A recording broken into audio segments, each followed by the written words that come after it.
Good morning, Stampers. It's Becky Hahn at Becky's Stamping Studio in Davenport, Iowa. And I just wanted to jump on a minute to show you how to fold this origami square. It's kind of a window, so I'm going to call it an origami square window that I've used on several cards.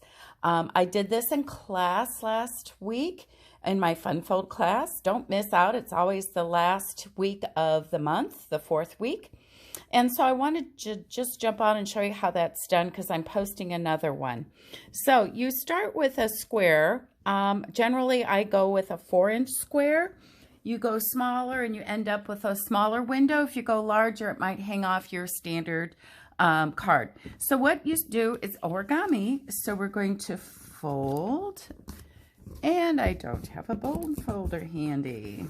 That works the best. I did a class at Garner in the independent living yesterday, and I'm trying to teach them to use it. Okay, so we folded both directions, and I've switched to a lighter color paper than what I've been using, so you can kind of see there is an intersection here, and if it's easier for you to mark that intersection with a pencil mark, go ahead and do so, and then you're going to take each corner or point and fold it in to that dot. Or the other thing you're going to do is run the cut edge along your fold and your fold. We used to make little drinking cups like this in Girl Scouts, and yes, you could actually drink out of them. I think we had to fold it several different directions. I have to go back and look at that. Okay. And crease and crease and crease. Shame on me.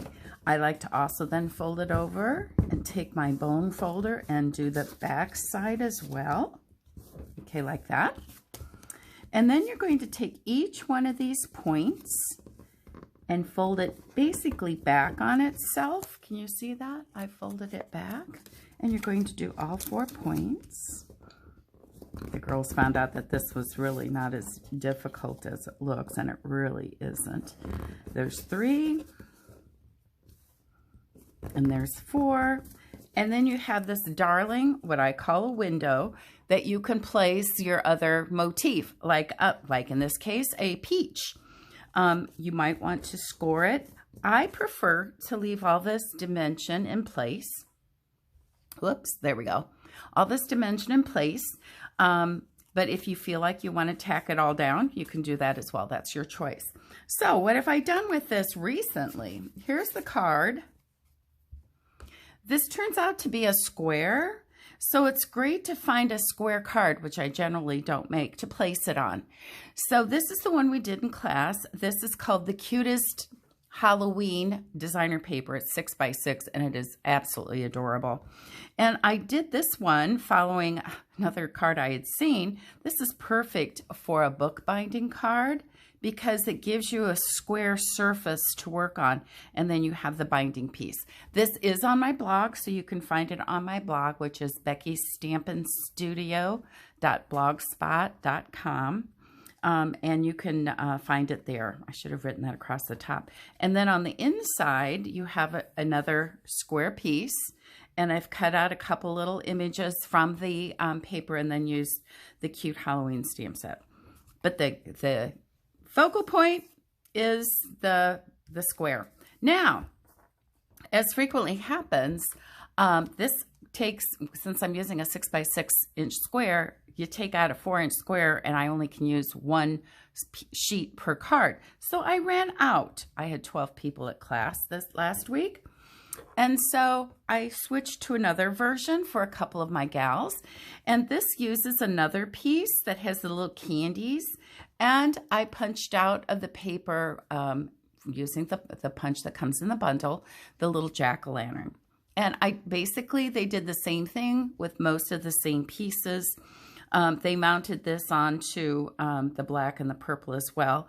But another thing you can do is cut a separate 4-inch square and put everything on point. I've decorated it with the cute, and that's what they're called, the cute star sequins that come in this bundle. And then on the inside, I punched out a bunch of kitties and pumpkins and put them along the bottom. Ooh, forgot to stamp something on the inside. So that's another version, putting a square on a square essentially. Then I did a little more elegant look. This is the Blackberry Beauty DSP, which is on back order again, but it will be back. And I took some of the gorgeous paper. One side is really fabulous and glitzy, and then the inside is a nice piece. So I just took a 4-inch square, did the same fold, cut out a gold foil leaf from the stitched leaves, mounted it on a piece of gold foil, which I made sure didn't hang off the edges, so I had to do a little trimming. This is a Blackberry Bliss piece from our Regals collection, which is where the Blackberry Bliss is. Gorgeous, gorgeous color, and then added some gilded gems.